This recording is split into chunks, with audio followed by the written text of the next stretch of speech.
to fight any kind of cardboard that might be sticking to. Bless you. It's taken many times of me tumbling to know this garden's where I want to grow. My life was like a seed of inhibition, but now I feel like a flower in the sun. All's been stripped away, I know for certain that the life I want to live has just begun. My darling, I have dreamed of you forever. I can't escape the truth of what I know. It's taken many times of me tumbling to know this garden's where I want to grow.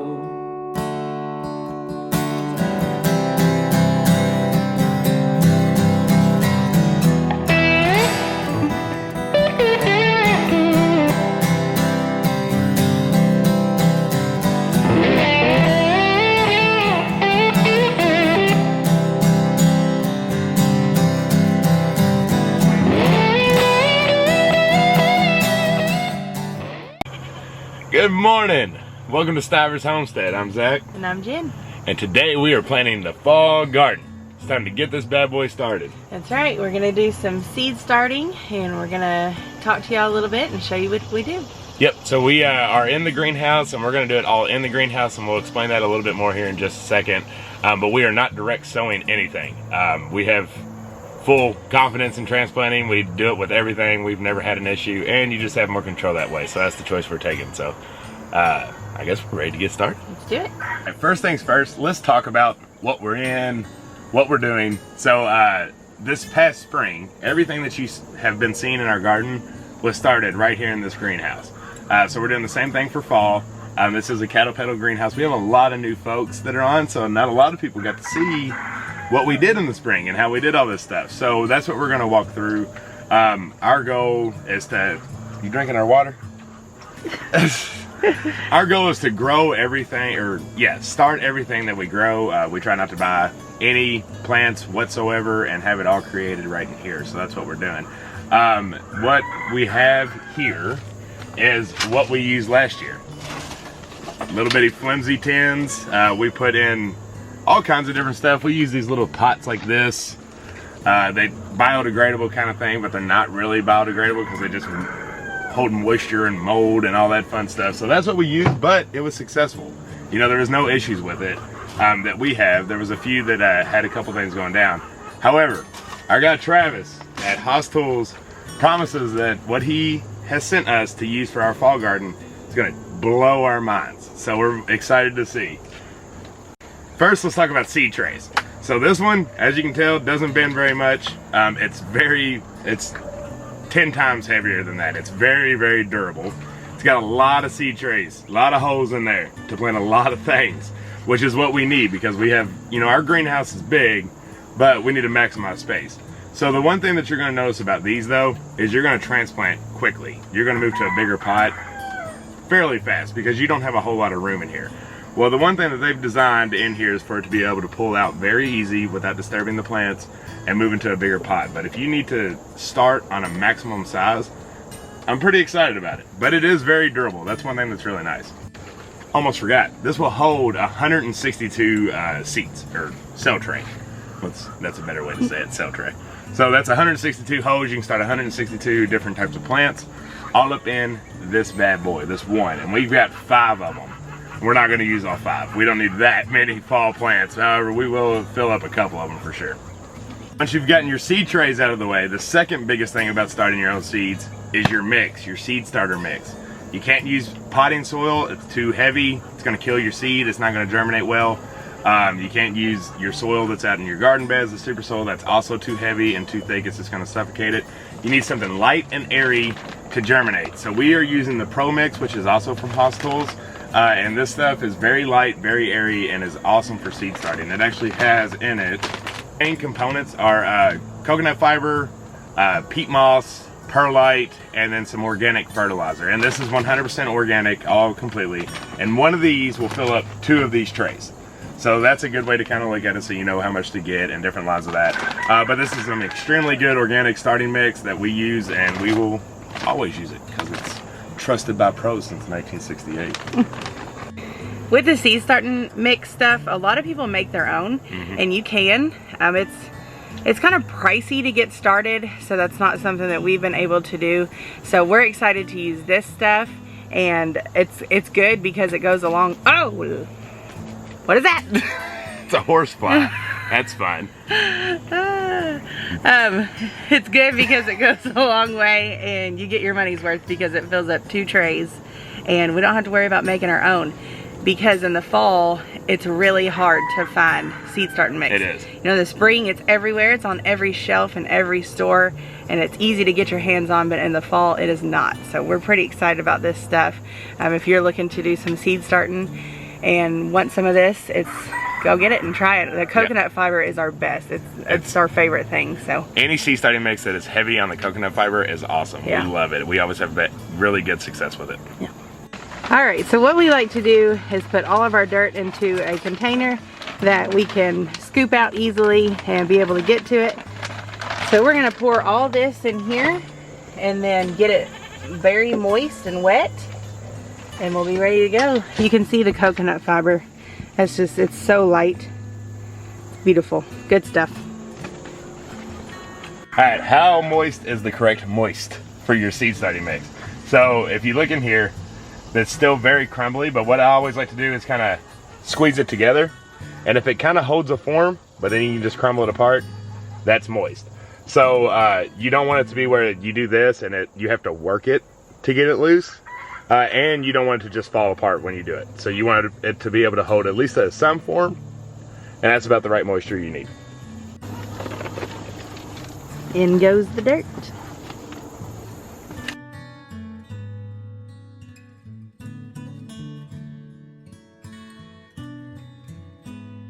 We got everything laid out here. We showed you some of it a couple weeks ago, but we've added to the list.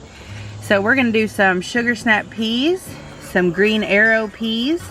Before we move on, a lot of people will tell you not to transplant peas, but we do it and we've never had an issue. Just be careful with the roots and all will be fine. So we love peas. We're gonna grow a whole lot more than we did in the spring. We've got some purple Vienna kohlrabi, some nasturtiums, rattlesnake pole beans, some purple lady bok choy, Chinese pink celery, Swiss chard. We've got a few different cabbages. We've got early Jersey Wakefield. We've got the Homestead cabbage from M.I. Gardner. It's a Copenhagen Market, and some Tete Noir, however you say that. We love cabbage, so we're gonna do a bunch of that.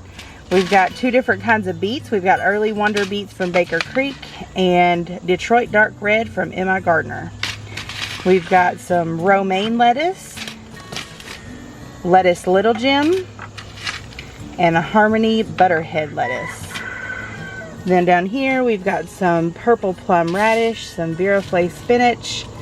This I got from the store. We're gonna try it and see how it goes. It's organic.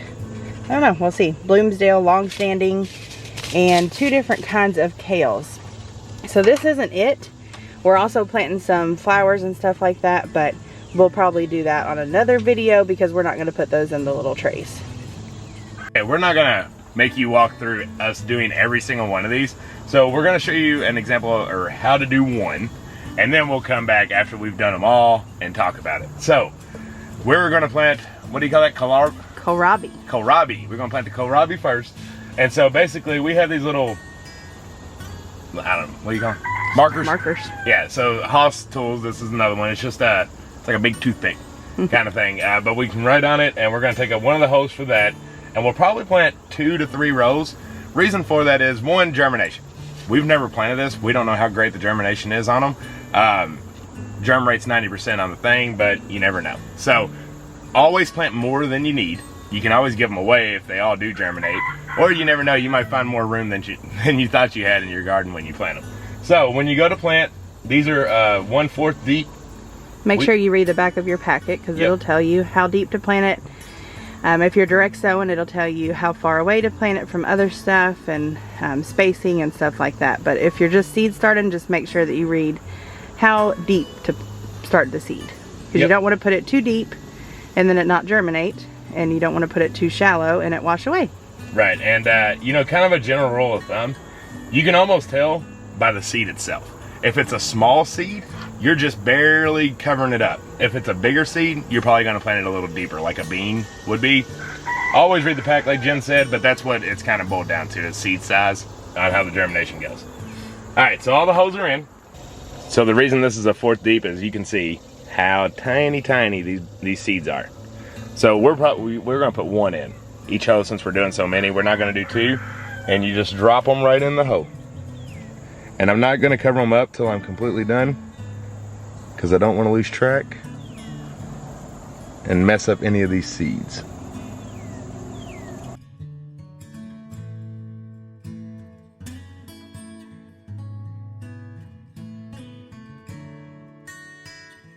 So they're all done, and it's kind of hard to tell, but you just kind of move your finger over and just lightly cover it up. Just cover that hole up.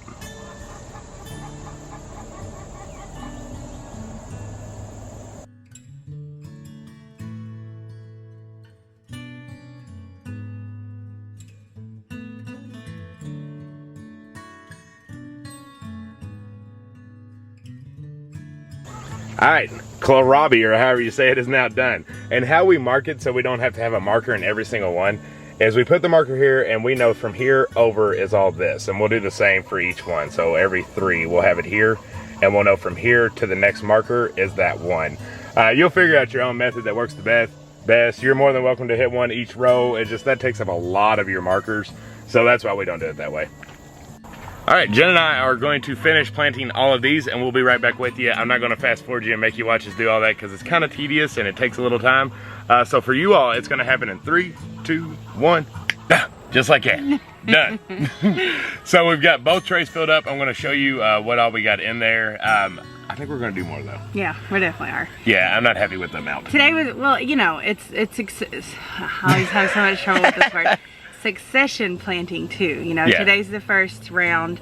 There'll be more, you know. In our summer garden, it didn't take us just 1 day to plant. Right. You keep going and you plant what you want and what you need. You watch what germinates, what doesn't germinate, what you want more of, you'll do in succession, and we'll go from there. But this is the first round. Yeah, and it's actually good for like your lettuces and stuff to kind of do them in 2-week iterations. So that way you're not harvesting every single head of lettuce for a salad and then you got way too much. You kind of get it every 2 weeks, and so you keep getting the right amount, I guess is the best way to say it. That's right. All right, so let's show you what we planted, and then we'll wrap this bad boy up.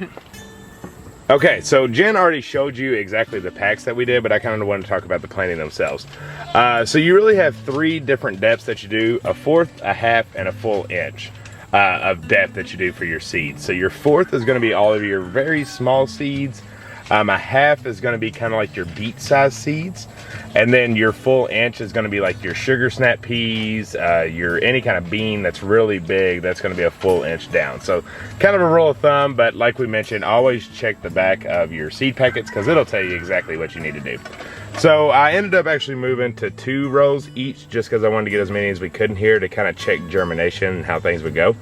So we got radishes, our kale together, all of our cabbage together, all of our lettuce together, bok choy, Swiss chard, all of our beets, peas, and then the kohlrabi.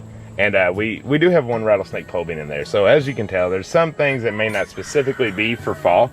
However, we're going to try to get another harvest out of them before that frost comes. But here's the 2 trays, completely full. I do like them. They're very nice. So we'll see how they do as we get going here.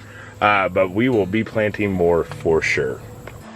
Okay, so that's round 1 done, in the books, waiting to see how it goes. So one thing that I did want to mention is about the greenhouse. So we just have a window in the back and a door in the front that stays open, so it does get pretty hot in there. So basically what we're gonna do is leave them in there until they germinate. Once they come up, we'll probably take them out. The germination part, that humidity that's gonna be in that greenhouse is really gonna help them out. It's gonna speed it up for sure. Yeah, it'll speed up that germination process, but greenhouse is way too hot once they come up. So once we start seeing some sprouts, we'll probably set them out here on the picnic table because it's nice. There's no reason that you have to do it inside. And it's just gonna help out the hardening off process too, just starting them out here. So that's the first thing we want to talk about. The second part is about transplanting in general and with small gardens. So like with us, you know, we have a pretty good sized garden. However, it's very full with still summer stuff that has a long life to live. So yes, a lot of winter crops, you'll notice it'll say to direct sow and not transplant and don't disturb the roots. That is the case in some situations. However, we haven't had that issue. We haven't. We've transplanted everything that they tell you not to. We've successfully done it, and it's more just about not bothering the roots. You know, you can't just rip them out of their little pods or their homes that they're in. You got to be careful and gentle, but I mean, you can transplant. It's easier for us because we have so much going on still with our garden, and we don't really have the space or time or room to direct sow. So seed starting is what we're going to do, and then when this stuff is done, we can move that stuff out, and it'll just be a constant thing. Exactly. Seed starting it's very easy. Anyone can do it, and it really makes for more success because you have more control. You can control your elements and stuff like that. You can control how much water they get, and it just makes it a lot easier. So we love to seed start. We hope you do too. If you've never tried it, you can do it. It's easy. For sure. And one other thing that you can do to kind of help with that whole transplant shock stuff is don't throw a bunch of seeds in your seed starting to where you have to separate them. You know, that's what we're talking about when we say disturbing the roots. So take the risk on not having a cell that germinates at all and just put one seed in it. That way when you do transplant to a bigger pot, you're not having to break any roots at all. You can just take the whole thing and move it right in there. So that's one of the cool things with that Haas Tools container is they slide out very easy. You don't have to fight any kind of cardboard that might be sticking to. Bless you. Goodness gracious, that just came out of nowhere. I'm trying to hold it off. Your head just whoa down. All right, anyways, yeah, I know I'm getting a little long-winded there. But yeah, you know, that seed tray that we have, it slides in and out very easy. So make sure just to put one seed in there if you're nervous about doing the transplanting, especially like on peas. I know that's one that people say don't transplant at all, but it's fine.